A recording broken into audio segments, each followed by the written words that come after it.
Bonjour à tous, c'est Franck et Logan. Aujourd'hui on regarde Kameo Element of Power sur 360.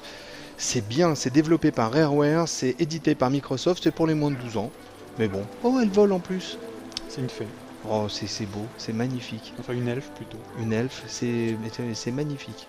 Non oui c'est bien, c'est sympa, beau décor, c'est vraiment sympa. Et la musique est sympa aussi d'ailleurs. Donc Logan lui, il a bien aimé quand même. T'avais noté ça combien ? 17. Donc c'est une bonne note, c'est parce que c'est un bon jeu. Qu'est-ce que tu peux nous dire de plus ? Ben, comme on le voit, c'est un très beau jeu. Très beau jeu. Donc, moi, comme je l'avais dit à l'époque, puisque c'est un des premiers jeux 360 à être sorti, c'est vraiment une vitrine technologique pour la console.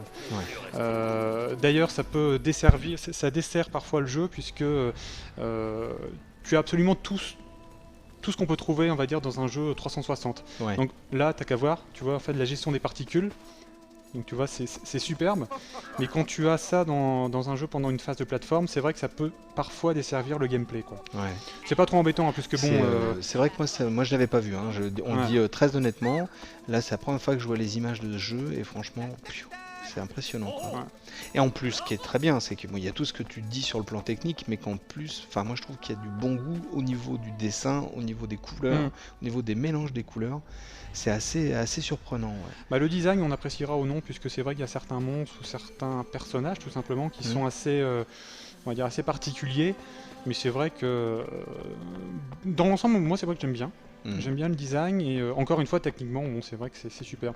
Alors un autre aspect du gameplay que je vais pouvoir vous montrer tout de suite, c'est la collaboration en fait entre les différentes formes qu'on peut avoir, puisque je vais vous montrer ça. Il était attaché à une espèce d'immense morse. Ça c'était un ennemi que j'avais battu avant, puisque là il faut dire qu'on prend une sauvegarde de fin de jeu.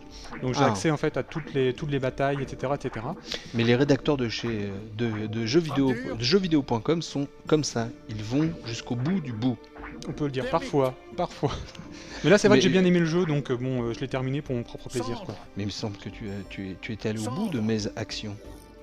Je ne crois pas. Non. Je ne crois pas. Je plaisante. J'en suis même certain. Non, mais je le dis pour nos lecteurs, quoi, qui auraient un peu peur de cette révélation. Donc là, tu vois, en fait, on a vu les diverses transformations. Tu peux en avoir, je vais le remontrer parce que tu peux en avoir 3 que tu rattaches au bouton de la console. Donc moi, je vais prendre, attends, j'ai besoin de ces deux-là, et puis je vais montrer celui-ci, par exemple. Voilà. D'accord. Et après c'est tout simple, il suffit d'appuyer sur le bouton correspondant pour se transformer. Et tu acquiers des capacités spécifiques liées au personnage qui vont te servir pour résoudre des énigmes, etc. Et d'ailleurs je vais pouvoir... On fait lui cracher du feu. Ah non, il fait je pensais qu'il faisait un bruit ridicule un peu, histoire de faire rire tout le monde. Je pensais vraiment qu'il faisait un truc genre... Ah non, même pas. Non, il a une drôle de façon de courir. On me rappelle un peu... Non, rien. Donc... Va au bout de ta pensée. Non. Non, mais vraiment, c'est vraiment génial au niveau... putain, ça bouge vraiment bien, quoi. Ah, voilà. Je vais vous montrer quelque chose. Il a la complémentarité, on va dire, des personnages. Donc là, tu vois... Ah ouais. Alors, attends. Je vais me retransformer, voilà. Remonter là. Je me transforme. Ah ouais. Voilà, donc c'est ce genre d'énigme. D'accord. C'est basé vraiment sur la complémentarité entre les personnages. D'accord. Ah oui, en effet, c'est des belles énigmes. On doit bien galérer quand même pour... Globalement, le jeu est très simple. Il est très simple, puisque bon, il se termine quand même une vingtaine d'heures, je pense, quelque chose comme ça. Ouais.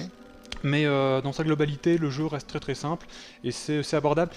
Tu restes jamais bloqué très longtemps, parce que dès que tu restes bloqué, tu peux trouver pas mal en fait d'indices. D'accord. Donc bon, le jeu est simple, mais il est très beau, il se laisse apprécier au fur et à mesure.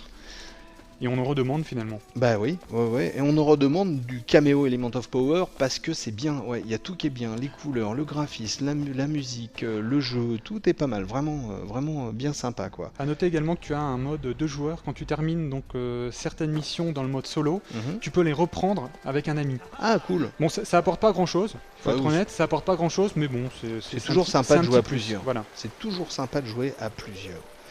C'était Cameo Element of Power, un jeu édité par Microsoft et développé par Rareware. C'est un jeu d'action, c'est pour les 12 et plus, et c'est vachement bien. C'est vraiment, on fait une belle balade avec ce jeu. Voilà ce que j'ai à dire. Et puis aussi, je dis qu'on vous dit à bientôt. Salut! Ciao, ciao, salut à tous.